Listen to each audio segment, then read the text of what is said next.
Thanks to everyone for joining. We're going to be moving pretty quickly over a lot of materials, so I'm not sure about question time, but everyone is absolutely invited to reach out to me in the future if you have questions that don't get answered. My email is lkilb@dredf.org, and I look forward to contact following on the webinar. So we'll go to the what will you learn about slide, and this is our little roadmap. We're going to sort of explore the general structure of U.S. government, how each branch creates legal authority, no paywall places to find legal authority, and then we're going to talk about how the primary source documents can be decoded when you're looking at legal authority from different branches. There are a lot of links in the slides, and there are more links in the notes. We're not going to click on all of them, but I will flag some of the most useful, and then you're free to obviously explore them on your own later. Next slide. So here we have one of Rube Goldberg's famous unworkable contraptions, making things much more harder than they needed to be.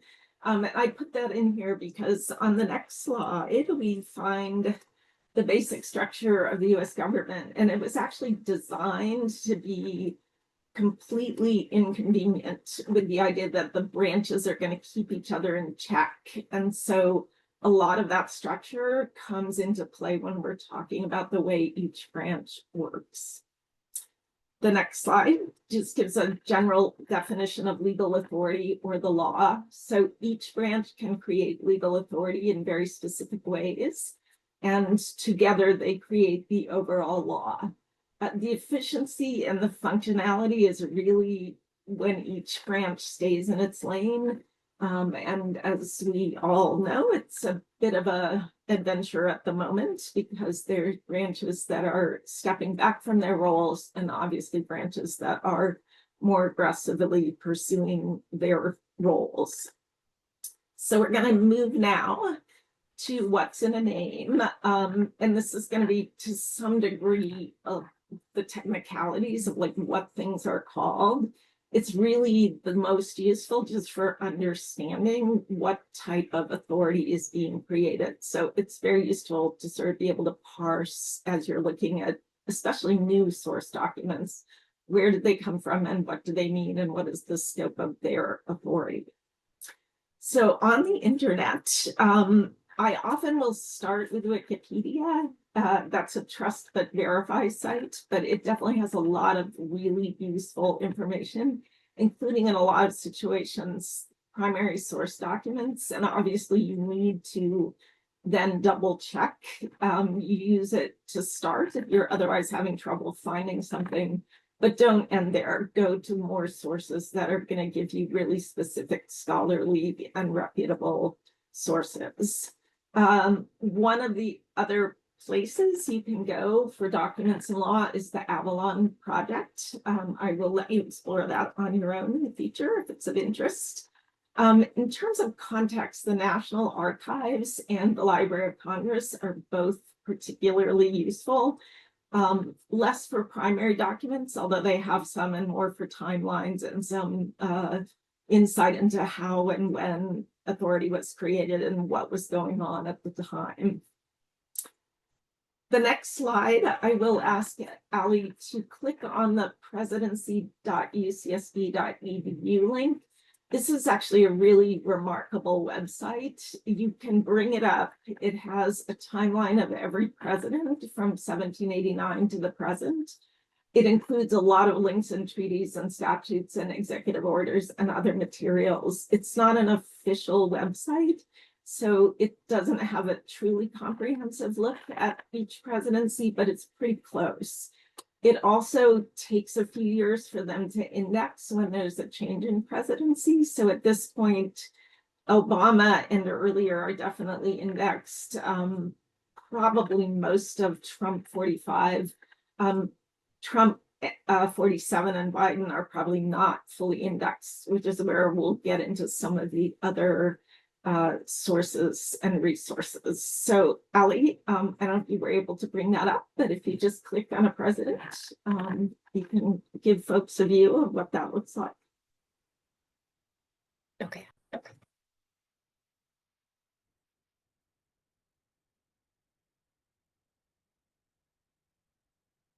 It's up now. So if you click on any president prior to Trump 45, Obama or earlier, just pick a president. Okay, it's on John Tyler now. And if you see right below, there'll be a timeline for his presidency. And that's where you can really get into exploring both the chronology and the primary source documents. So we're not going to go in more detail about that, but I did just want to give people insight into how much information and how useful that website is. So we will now close out of that. I also put on that same slide a Google Scholar link, which is a place to get judicial decisions and articles, and we'll talk about that a little more when we get to the judicial branch. So now we're going to move into our first branch, the Article 1 branch. It was put in the front of the Constitution because the founders regarded it really as the people's voice.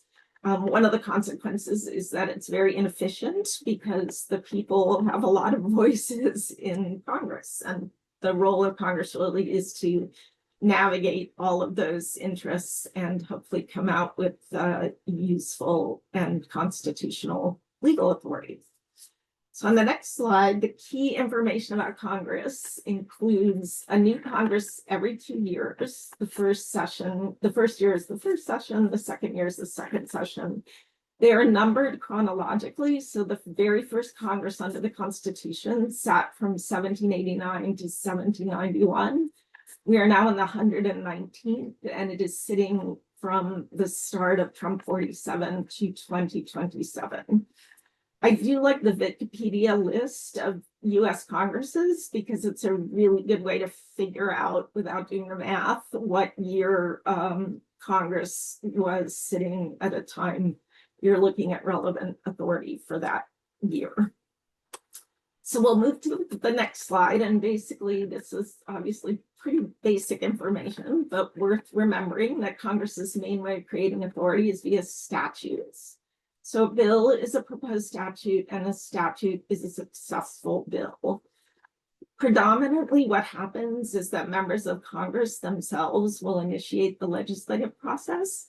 But if we go on to the next slide, there are ways that the legislative process interacts with particularly the executive branch. So in addition to the sort of conventional legislation proceeding from introduction to signature, there can be legislative overrides. And an override is basically a response to something within Congress's power that Congress didn't like. So for example, a presidential veto, it can be a legislative override of a statutory decision.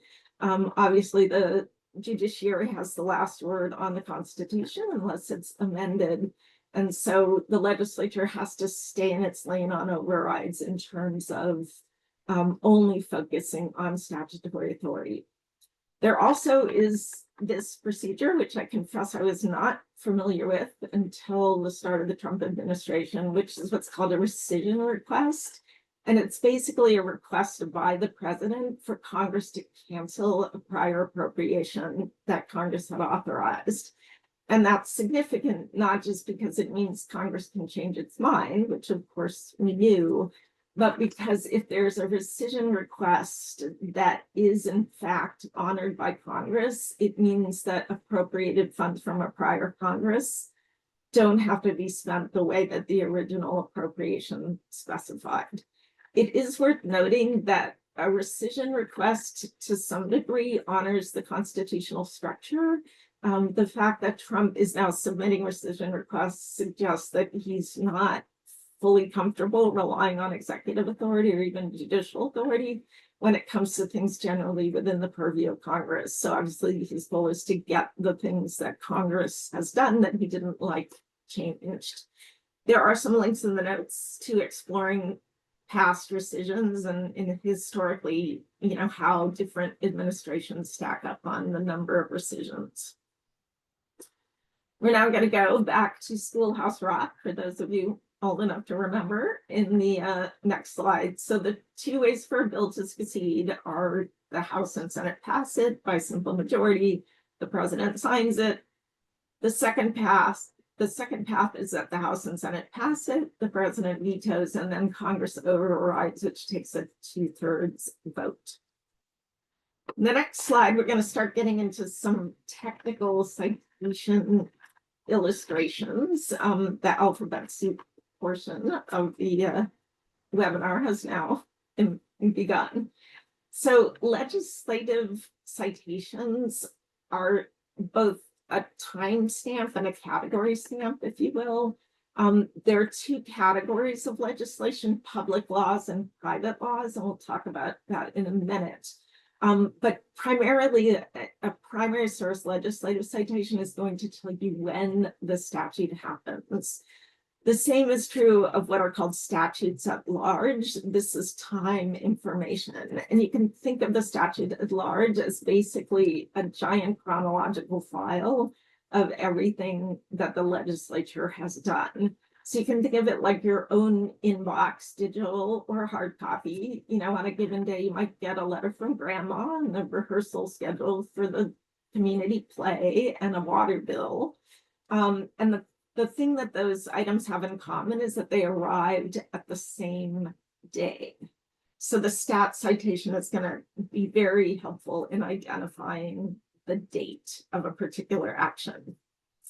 We'll go to the next slide, and I'm just going to give a moment to public versus private laws. So public law, which is the overwhelming majority of laws, apply generally to the entire body politic. But Congress can also introduce what are called private laws, and these apply to specified individuals. Historically, they've been used primarily for three things, although other things are possible. So ceremonial uses, congratulations on your 100th birthday, that type of thing. They can authorize payments of damages to constituents if there's some barrier to that happening through a direct claim. And of perhaps most relevance right now, they can be used to adjust immigration status for a particular individual.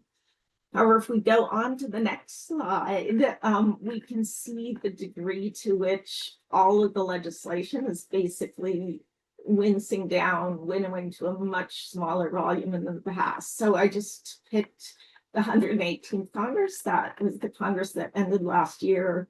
It had passed 274 public laws. If you look at the 101st Congress, which is when the ADA was passed, there were 650 public laws passed. The distinction is even more stark in terms of private laws. Again, they're never that voluminous, but there were 16 in the 101st Congress, and there were 0 in the last Congress. And that's been pretty consistent for decades. So it is a method of achieving relief, but obviously it has to be enacted by the legislature, and that's very difficult right now. We're going to go on now to talk about the U.S. Code, and this basically is where we go from the timestamp information to the subject matter. So once you have a piece of legislation, you can have a legislative citation, a pub or private law citation, and a stat citation. But when you want to get it organized, like your water bill and your rehearsal schedule and grandma, you want to separate those things into different categories. So the United States Code basically tells you where something belongs as a matter of subject. We're going to go on to the next slide, and we're going to talk about some numbers. So a bill number obviously is important until the bill is successful, or I guess until it fails. So HR bills are introduced from the House, as from the Senate. Once a statute has actually been passed, the bill number just gets confusing, although there's often a time horizon where people are sort of using both. But once a bill is actually enacted, the statutory number is really what's going to be the most important. So this is the point at which you have a public law or private law citation with two numbers, a stat citation with a volume number and a page number, and a USC citation with a volume number and a page number. And because I realize that all seems very overwhelming, the next slide is basically going to demonstrate with the Americans with Disabilities Act. So the Americans with Disabilities Act was passed in 1990. That was the 101st Congress. It was a public law. So it's Pub Law 101. The 101 tells you the Congress. The dash basically tells you where it was in the lineup of legislation that was enacted during that session. It passed in July, so you'd expect, for a Congress that passed about 650 pieces of legislation, that it'd be around 300, and in fact it is. So we know from Public Law 101-336 exactly what Congress passed this particular bill. In the giant chronological file, the stat file, it ends up in volume 104 stat 327. So 104 stat is the volume. It's chronological, which means if you're looking for more recent legislation, it's got to be volumes after 104. If it's earlier than 1990, it's going to be earlier than 104. And then you have a page number, which just basically tells you where to find the document in the stat file. The ADA, like most public laws, was codified. It was actually codified in Title 42, which has public health, social welfare, and civil rights legislation. So that sort of gives you a clue, if you see that 42, of what type of issue the legislation addresses. The ADA begins at 12-101. It actually has more than one section, which is true of most legislation. So then you get the ETSEC, a sequential meaning and the following. I put the bill numbers to the ADA just so that you have those, but basically those bill numbers, which were all important during the passage process, just get confusing once you actually have a piece of legislation. So that's sort of a roadmap of how to untangle other laws. It can be really overwhelming, but you just sort of pick one category at a time or one, data point at a time and sort of march your way through it. On the next slide, I have information about how to find legislation. That UCSB website that Ali previewed has some legislation. You can also look at Wikipedia, and there's also a portal, this US Law Links portal, which I really like, where you can search by either public law or stat citation and find the full text of a piece of legislation. So now we're going to go on here to an example. I'm not going to have Ali actually demonstrate this, but this is how I might proceed if I'm trying to find a piece of legislation I'm not familiar with. I might start with Wikipedia. That'll give me the date signed. It'll give me the president. It's likely to give me the public law and the stat citations, although, trust but verify. Once you have that information from whatever source, the basic information, you can then start systematically searching by president on the UCSB website. You can also just go directly to the portal in US Law Link and enter either the stat citation or the public law citation. There actually are other options even beyond that. So the Library of Congress has some, obviously Congress itself has some. So it's really rare to need to go past a paywall to find legislation. So that's our little overview of the legislature. We're going to move now to the executive branch, which is Article 2 of the Constitution.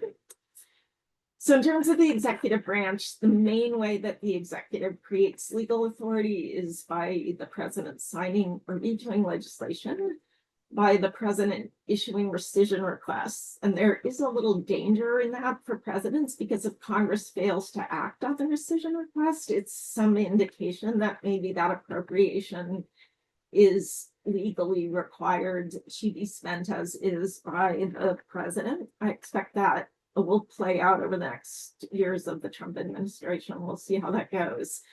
Presidents can also issue signing statements or remarks, and there's various types of presidential documents of varying degrees of authority, which we'll talk about. There are also the federal agencies, so these are officially part of the legislative branch. There's dozens, if not hundreds of them at this point. I'm really not going to address the agencies because it's a topic unto itself.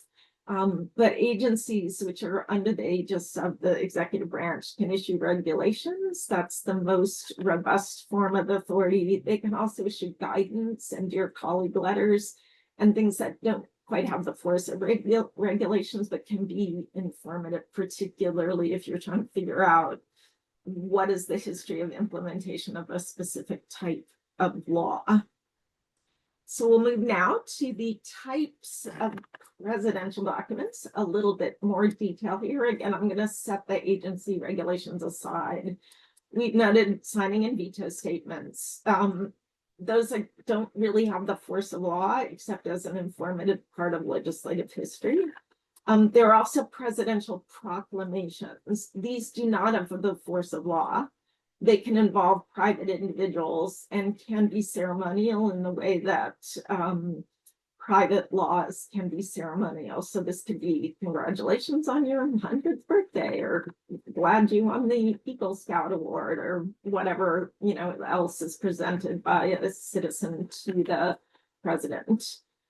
The presidential executive actions and memorandum is a step further in terms of robustness. So they may or may not have the force of law, and this is where you really have to be careful to identify the exact type of document.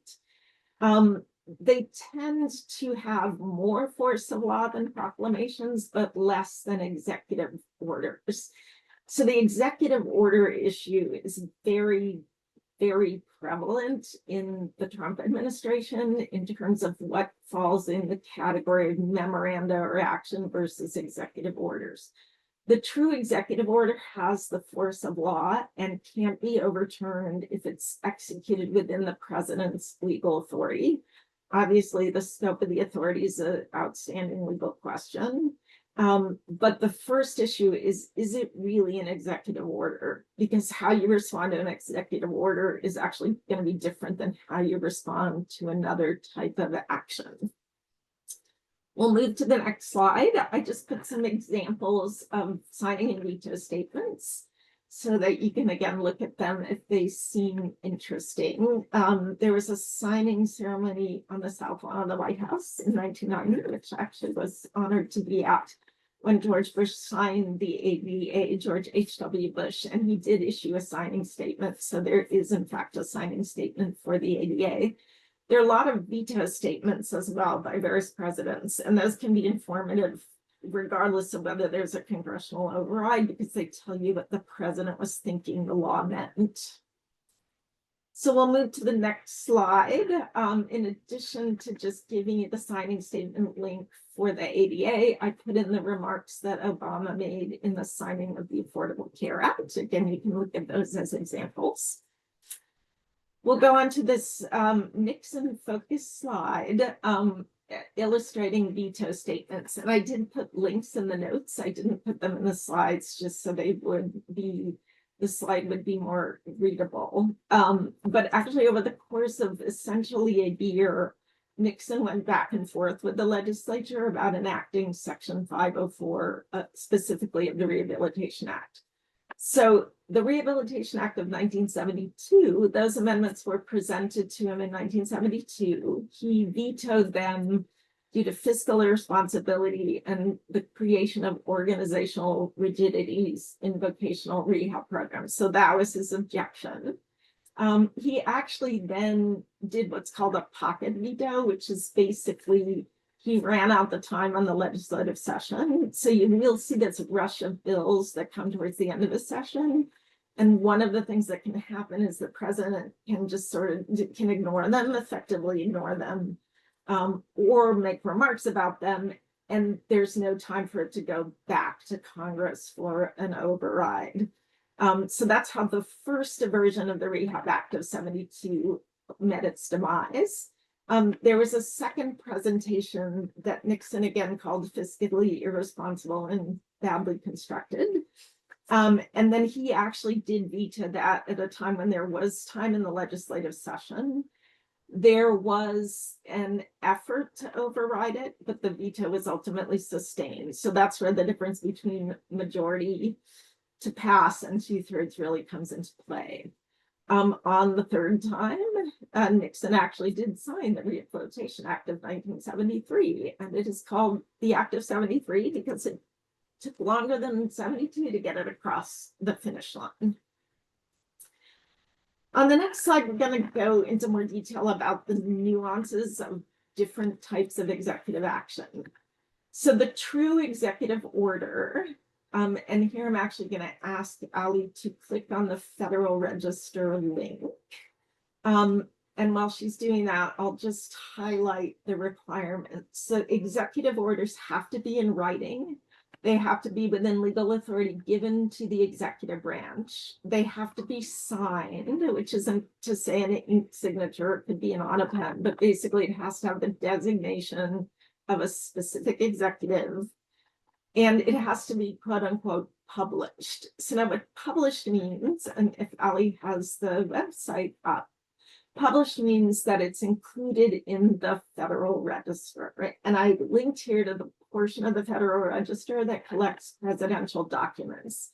So it goes back through all the prior presidencies. You can see the volume of actions from one president to another. Trump is obviously making vastly more executive order attempts than other presidents have. So in that link, you can basically choose, what president you want to look at. Once you open a particular president, you can see what the executive orders are. You can keyword search from the main browser. So I will pause and just make sure Ali had time to do that for you.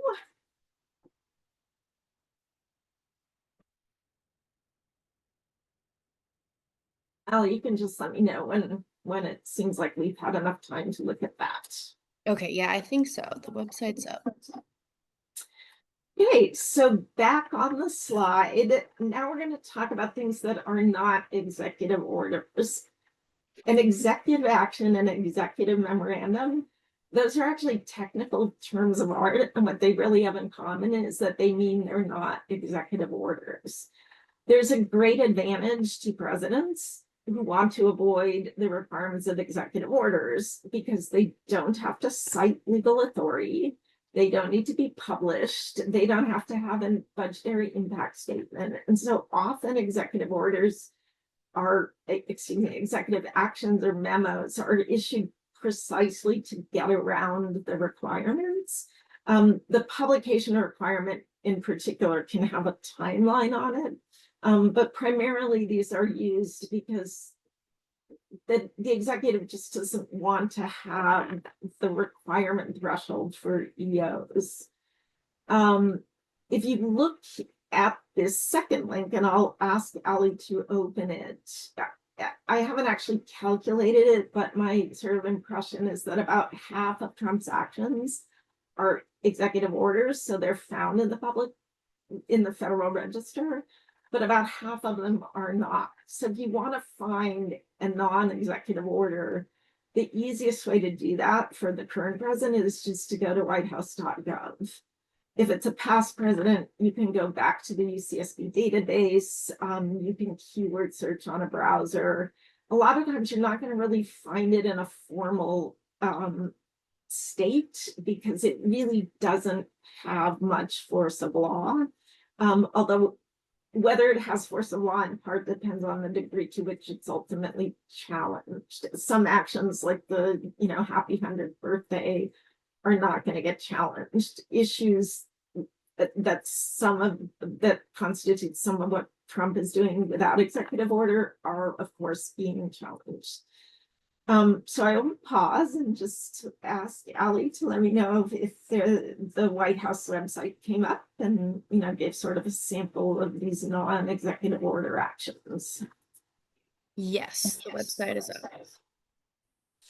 Okay, so obviously you can all review that over time, keep that in your back pocket as a source.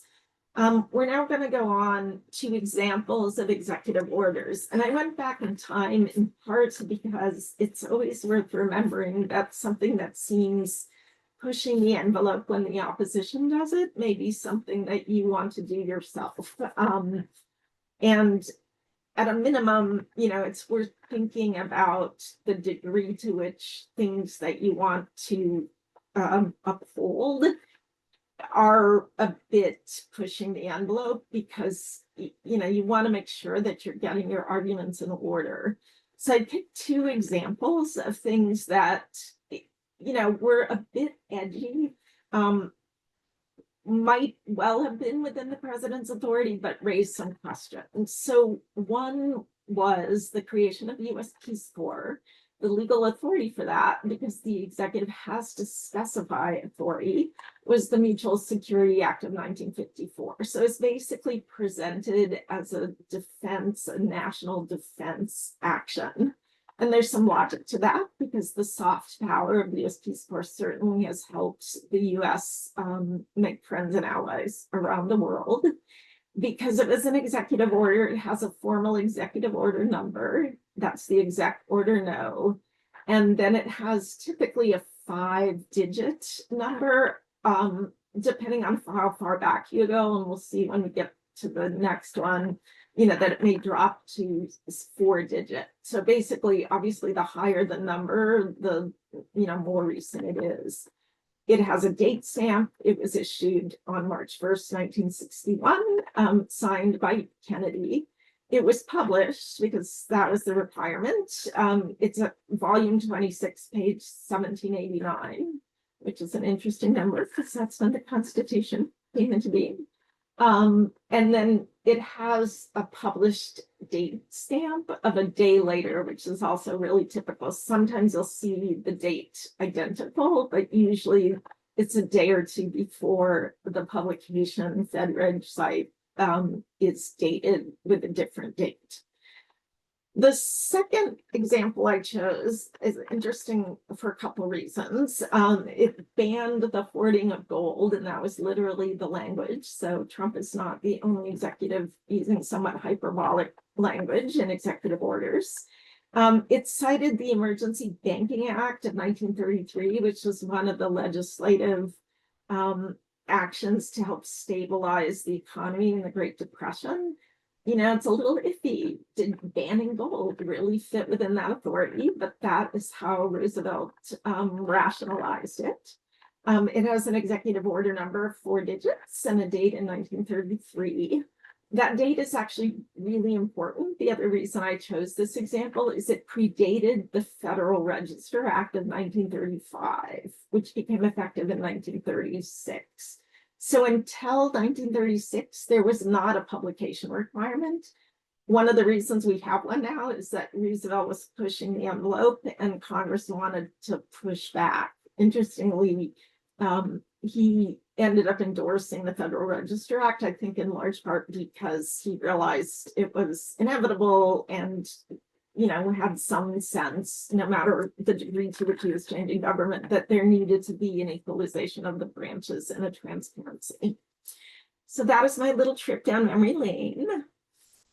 We will now go to a phenomenon I call dueling executive orders. And this is a scenario that unfortunately we've been experiencing pretty much since the turn of the century, which is that the gridlock in Congress, especially the gridlock after 2008, results in presidents doing things by executive order because they just can't get legislation through Congress. And again, this be good if you think the result is good, or bad if you think it's not. It's worth sort of analyzing what rule would you like if it was the people with the policy aims that you share.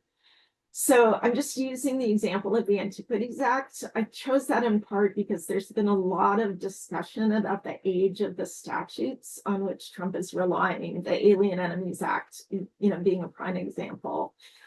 It's worth remembering that just because an authority is old doesn't mean that it's bad. it certainly means it's old. So, it was crafted for a different time, but absolutely both Democrats and Republicans have relied on old authority to do things that they wanted to do, with some degree of differential policy goals. In fact, in this example, opposite policy goals. So Trump 45, this is back in his first term, was using the Antiquities Act to review designations of parks and monuments, which obviously, in addition to having a recreational impact, had a climate impact. And he was basically staking claim under the Antiquities Act for not expanding protected resources. Then we get Biden coming in. So this is the Biden administration using the Antiquities Act, protecting public health and the environment, and restoring science to tackle the climate crisis. And then predictably, when Trump comes back in, he reverses that particular Biden order without citing the Antiquities Act. Actually, it's not clear to me that this Unleashing American Energy executive order even fits the technical requirements of publication, but be that as it may, what you have here is two presidents over 3 terms using the precise same authority for opposite ends. So, it's worth, when you're thinking about a particular action, to go back in time and figure out if that same action has been justified by a prior executive on similar or identical grounds. Bringing us truly into the moment, actually had to amend this since I created the presentation in early June. We have a contrast in executive actions federalizing the National Guard. I did put in the note link a list of all the times that these types of actions have been taken, just for historical moment. These are not the only 2, but I thought these were sort of a good contrast. So in 1957, pursuant to executive order, and we know that because it has a publication site with a date stamp, we have Eisenhower federalizing the National Guard in Arkansas to implement Brown v. Board, which is Supreme Court authority, and to implement the president's statutory authority to remove an obstruction of justice. We can now contrast that with literally the Trump action happened the day after I created this presentation. So the addressing violence and disorder in response to immigration enforcement was not an executive order. And that is very clear when you look at what it actually did. It did not provide a geographic limit. It evaded publication requests, or I should say it wasn't subject to them because Trump did not make any effort to assert it as an executive order. And the cited authority was rebellion or invasion, also part of 10 USC, but a very different setup than the one that Eisenhower chose. So there's a temptation to say that these are comparable, but they really aren't in terms of the actual legal authority of the president. And we're going to see over time how it plays out in terms of Trump's particular memoranda. So I'm going to really just gloss over the next slide. This is just sort of a preview of federal agency activities.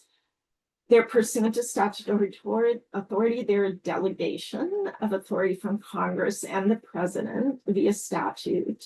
They're intended to implement statutes and fill in these details that are left unclear. At the moment, obviously, there's enormous controversy and unsettledness about regulatory activities. For one thing, the Chevron deference, which was the way that executive agencies had a bit of a default credibility from the U.S. Supreme Court, that's now been eliminated.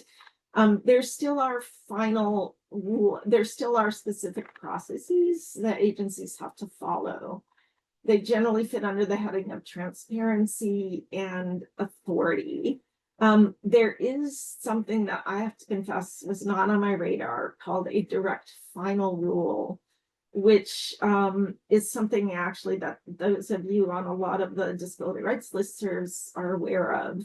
An effort basically to bypass the typical regulatory process and have the agency directly issue a particular rule, which obviously makes it more streamlined, but obviously also less transparent and with less opportunity for public input. So on that momentous cliffhang, which I can't envision the end of at the moment, we will move on to the judicial branch. So the judicial branch is specified in Article 3 of the Constitution. It was actually last at the time that the founders were framing the government.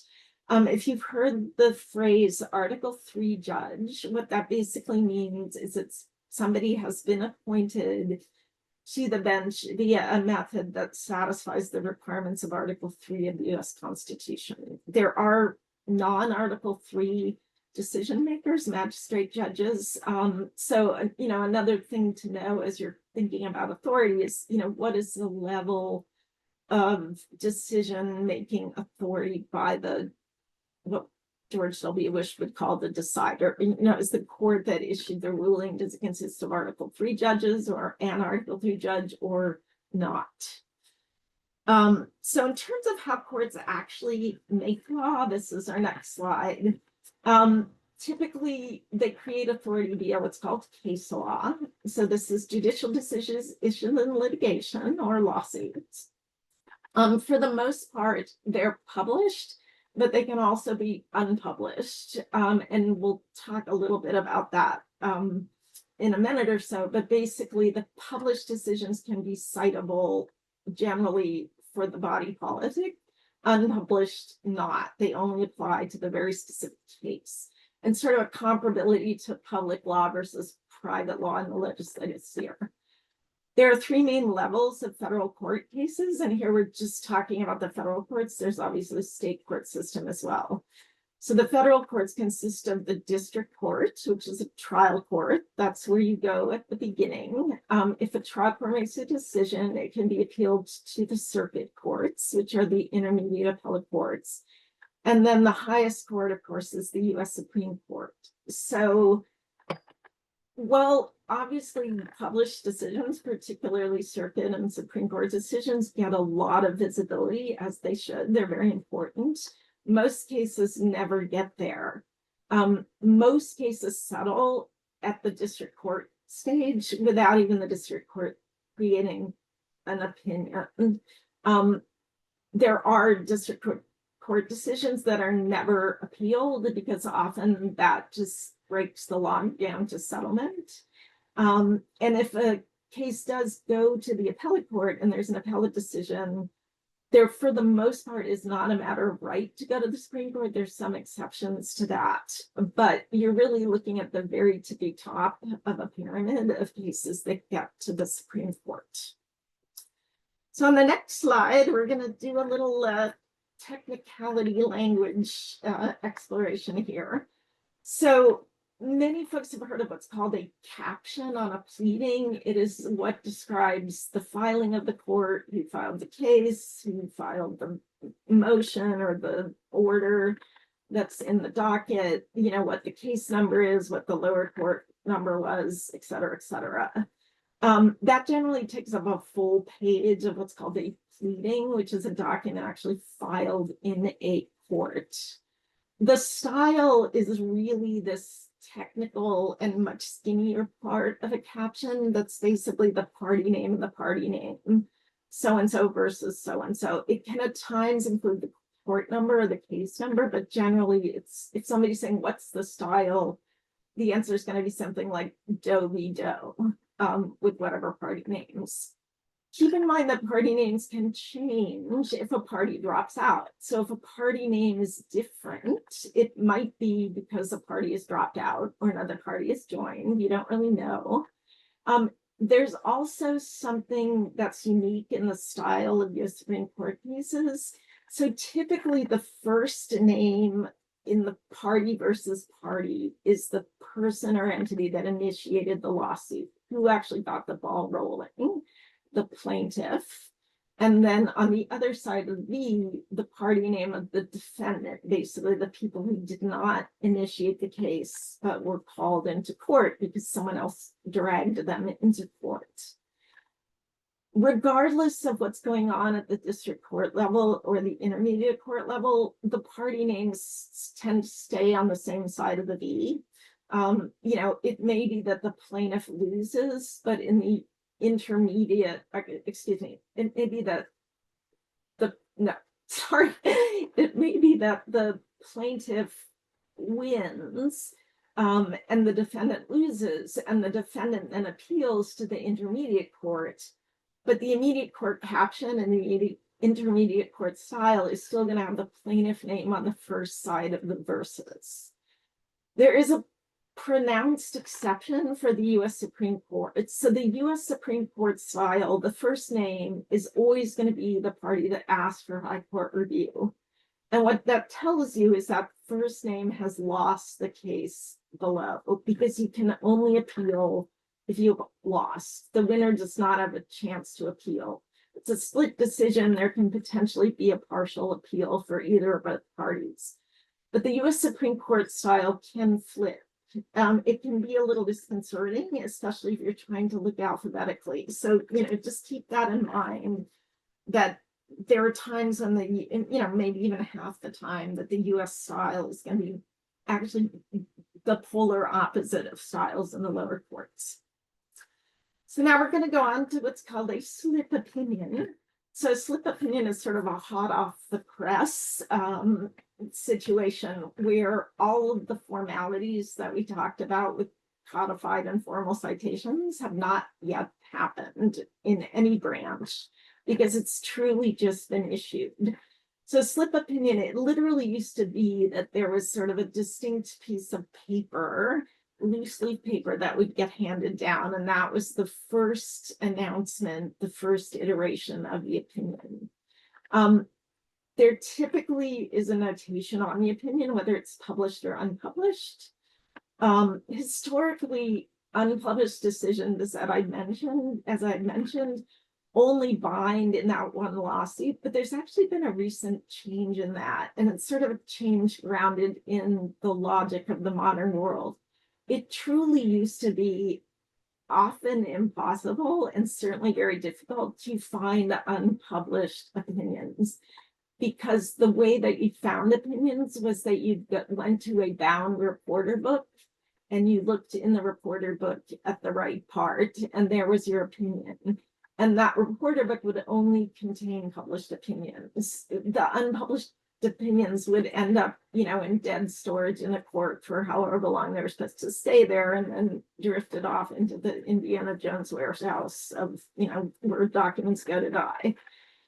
California, for those of us in California, actually still does have a more formal division between publication and unpublication or depublication. So the federal rule now is that you can actually cite a decision that's unpublished, whether the court you're citing it to or the party you're trying to persuade gives it as much prominence as a published decision, remains to be seen. But it's sort of a nod to the fact that in the modern world, almost nothing is impossible to find. So the next slide just talks basically about categories of court cases. And again, we're only federal here. So we have 5 main types of federal cases.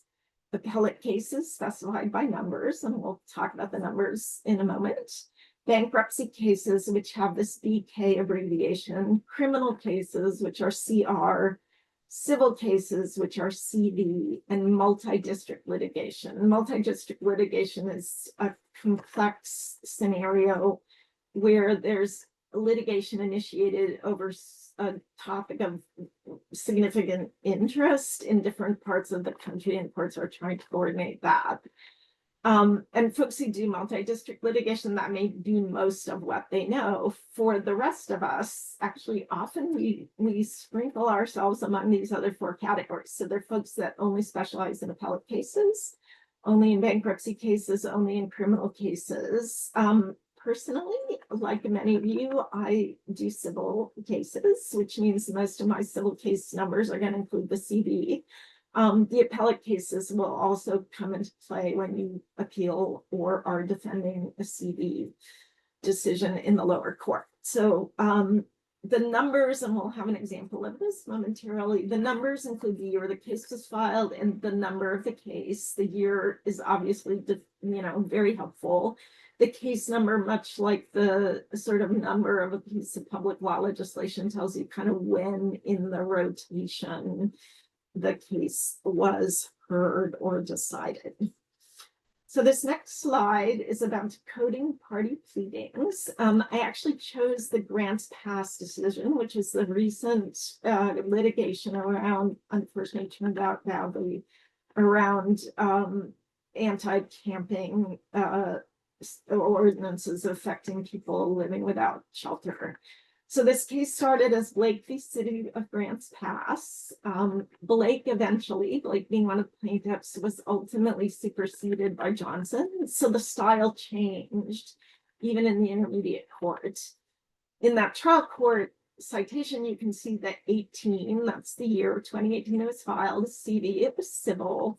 It has a 5-digit case number, just, indicating the volume of cases that are filed, that you would need 5 digits. And then this last number, the CL, this was actually really interesting. I've never seen this before. Typically it's not a number, the initial CL, or it's either a 2 or 3 digit, 2 or 3 letter indication at the very end of the trial court citation. It's almost always the initials of the judge or magistrate hearing the case.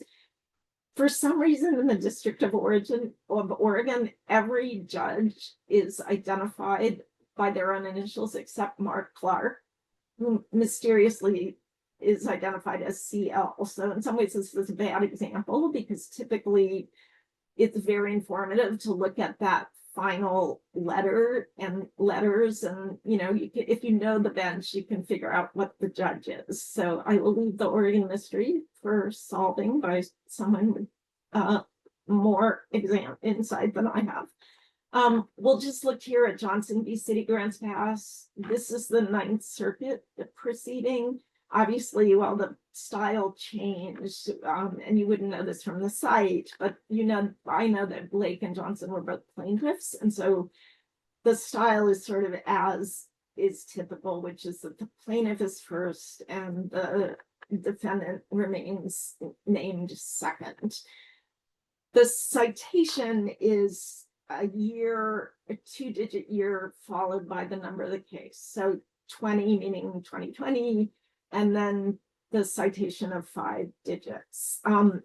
This is also a good illustration of how cases can be consolidated, because effectively they involve the same subject matter. And so at times you will see courts basically saying, this is a case about not just this one case, but these 2 cases with 2 different case numbers.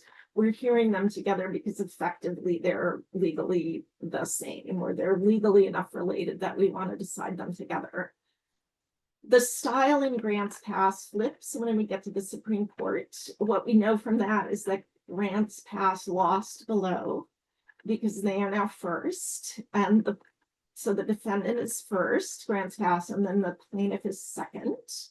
And this case was given the docket case number for the U.S. Supreme Court of 23, is filed in 23, and it was case number 175, which again is a pretty low number if you look historically at the number of cases that the Supreme Court has decided over time.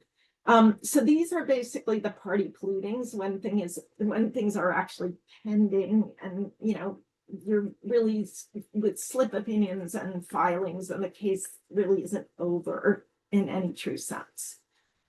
The next slide talks about where cases end up when they really are over. So as I mentioned, they're chronological reporter series. They're different for different levels of court. So district court decisions are D period, circuit courts are CIR period, Supreme Court is US. The Supreme Court actually has two reporter series, the Supreme Court Reporters and the Lawyers Edition, both of which are unofficial. It used to be important because people would purchase, law firms, at exorbitant price, could purchase these reporter series.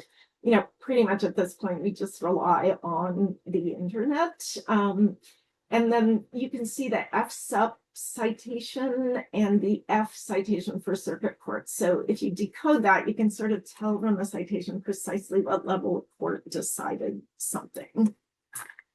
So I will now ask Ali to click on just one more link, which is this Just Security link, which is an extraordinary website. I have no idea how actually the folks doing this managed to sleep, because they are putting up in real time pretty much every case that has been filed against the second Trump administration. So another place right now to get actual pleadings, in addition to websites and media and browser searches, is to go to Just Security, because within about 24 hours, sometimes sooner, they have things up. So I'll just pause and see if Ali had time to bring that up. Yes, it's up. So what's nice is you can keyword search through the whole docket. You can look for, and they range it in categories. So I really commend that website. Doing that on the UCSB website, I feel like you can pretty much know everything there is to know about free documents. I did put some other links and resources on the next slide. I'm not going to explore those in detail, just offering them for you.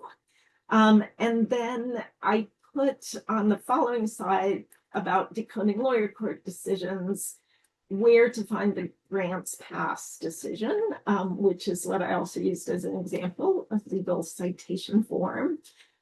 This slide also includes the published citation for the circuit decision 50F4. So that tells you the F period tells you it's circuit court. The fourth tells you that we're at the fourth volume of the Fed series, the fourth series of the Fed reporter, and then the volume is 50. So it's 50 Fed, 50 is volume, F fourth means it's the circuit series, the fourth iteration of the Federal Circuit reporter, and the page number, and then of course the court and the date. So I have run us out of time, fortunately. However, the last slide says thank you. Thanks for your interest. And again, very much happy to reach out. If you reach out to me with questions now or at any point, I'm very happy to answer. And I will turn it back